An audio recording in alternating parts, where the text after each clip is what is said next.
bencana maka kesedaran itu semakin bertambah. Baik, kita nak tanya juga kepada Puan Lai, di mana kalau sekiranya berlaku sebarang kemalangan, macam mana kita nak claim insurans ni dengan pewatam? Okey, dia sebenarnya kita claim dengan pewatam, tapi kita claim dengan ejen-ejen dengan insurans kita, okey. Bila dah berlaku kemalangan, kita semak polisi kita tu entitled untuk kita buat claim, okey. Kita boleh assign siapa-siapa ataupun minta ejen untuk nasihat kita mana panel workshop terdekat. Mesti hantar dekat workshop panel. Workshop panel mesti berdaftar dengan PIAM. Tak boleh recommend mulut tapi kita tak check. Takut-takut dia dah repair tapi bukan panel, so kita kena keluar duit sendiri, tak boleh claim insurans. Okey, so hubungi ejen insurans anda, pastikan ejen insurans anda beri khidmat nasihat yang terbaik.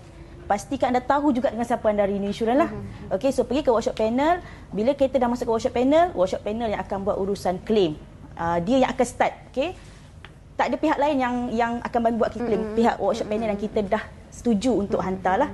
Okey, dan kalau ada berlaku apa masalah semasa claim berlaku, ejen insurans adalah orang yang terbaik untuk bantu anda. Jadi maknanya dekat situ ejen insurans dan juga workshop yang berdaftar. Betul.